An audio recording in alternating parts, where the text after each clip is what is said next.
Oh, I didn't see there. I'm so sorry. I'm reading this book right here called The Circuit. It's by Francisco Jimenez. I recommend it. It's a story of a young migrant child and his family traveling to the United States so they can work the fields of California, particularly around Santa Maria, Guadalupe, that area, Salinas. Check it out.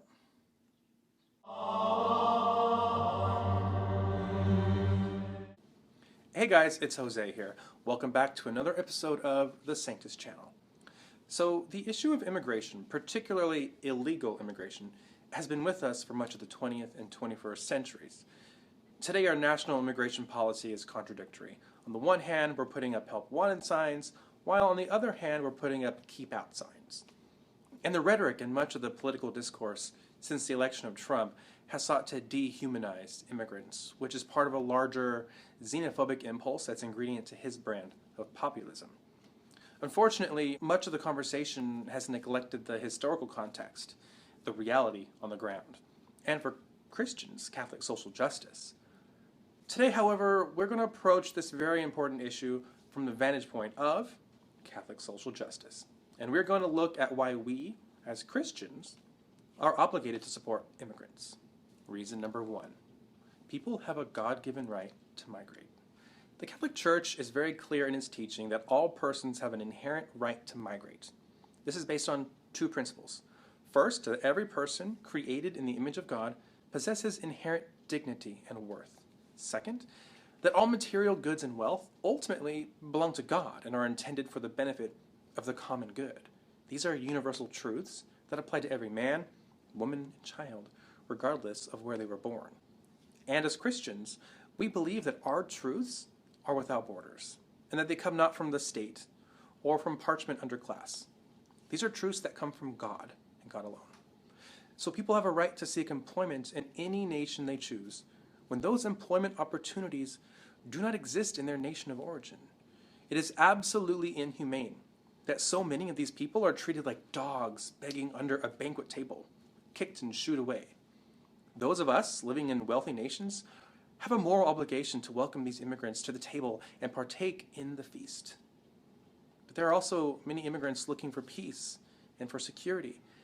Every day people flee the violence of the cartels in Mexico, the gang violence in Central American countries like El Salvador, and as we've seen in recent years, state-run terrorism in countries like Syria.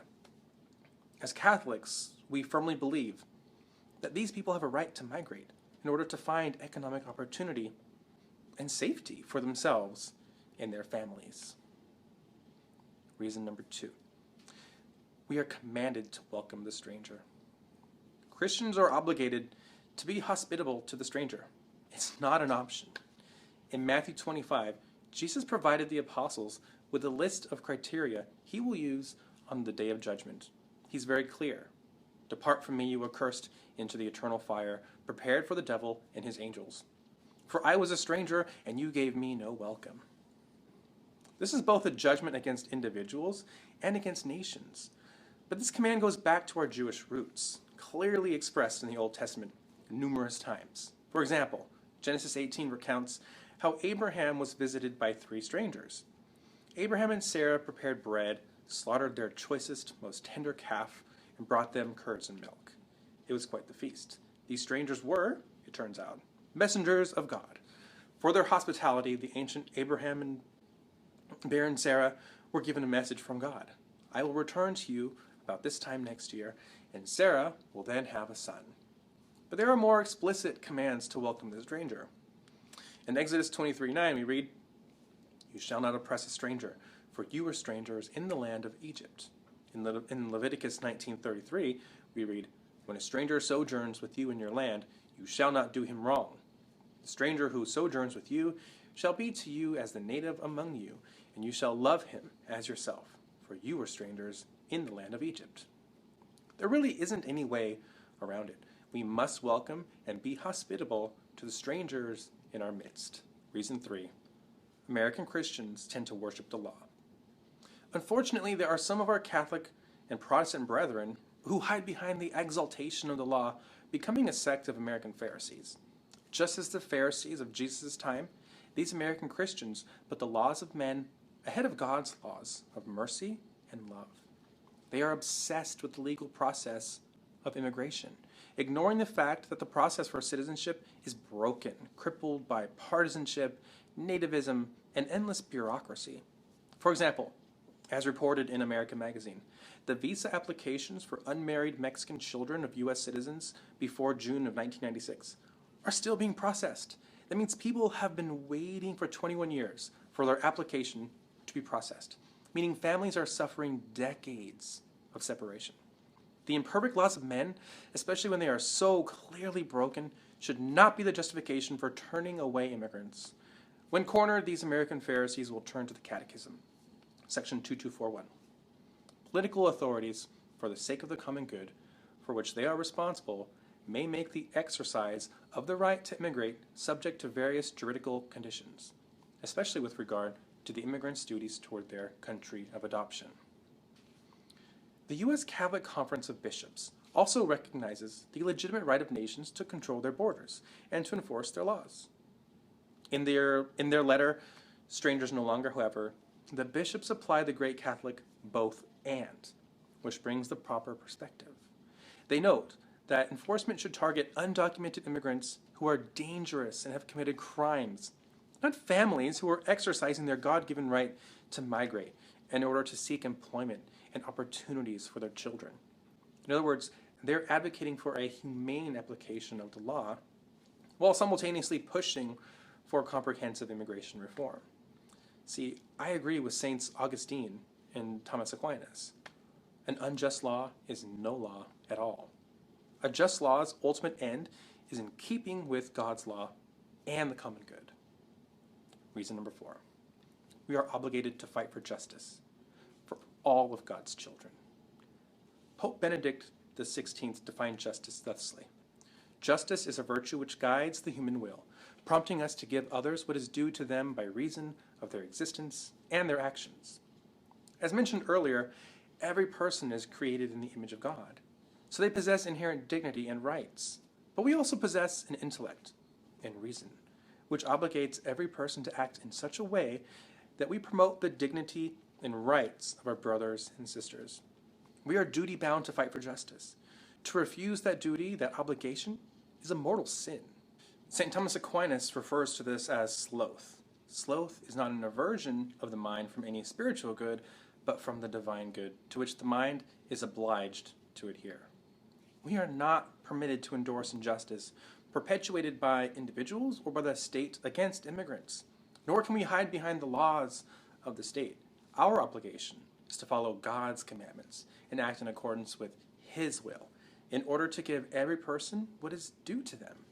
And this isn't due to them because of the graciousness of any state or the kindness of do-gooders. It is due to them by the very fact that they are made in the image of God. That is why we must stand with every man, woman, and child who is suffering injustice, including immigrants. Reason number 5, solidarity. Human beings are naturally social creatures. We are interdependent. We are our brothers and sisters' keeper. As the poet John Donne wrote, "No man is an island." Of course, this coheres with the fact that we are all members, living or dead, of the body of Christ. Paul, writing in 1 Corinthians 12:21, uses this image of the body. The eye cannot say to the hand, "I do not need you," nor again the head to the feet, "I do not need you." But he continues the image in the next line with the words that go to the heart of this issue. Indeed, the parts of the body that seem to be weaker are all the more necessary. Immigrants, especially in this day and age, are definitely the weakest members of our society and of our body. And people who claim to be Christian are guilty of building walls, physical, and the walls around their hearts. Pope Francis noted this in a recent speech. In some parts of the world, walls and barriers are being built. It appears that the silent work of men and women who, in different ways, do what they can to help and assist refugees and migrants is being drowned out by the noise made by those who give voice to an instinctive egoism. This is not Christian. This is not Catholic. After all, the word Catholic means universal, or according to the whole. If we love our neighbors as ourselves, if we welcome the stranger in our midst, then we will naturally seek to do what's best for the other out of a sense of love and solidarity. Pope Francis, of course, puts it more eloquently. Solidarity is born precisely from the capacity to understand the needs of our brothers and sisters who are in difficulty and to take responsibility for these needs. If every person practiced love through solidarity, then there would be peace on earth. Let that peace begin with us, in our homes, with our families, with our neighbors. Those are my top 5 reasons why we Catholics should support immigrants. If you have additional reasons, then please let me know in the comments below. Conversely, if you don't think we should practice our Christian values by supporting immigrants, then please explain why in the comments below. Please, as this conversation takes place, let's be charitable with one another. As always, I'll be moderating and deleting comments that are rude or disrespectful or belligerent. We all have to start treating one another better online. Thank you again for watching, and I'll see you all in the next video.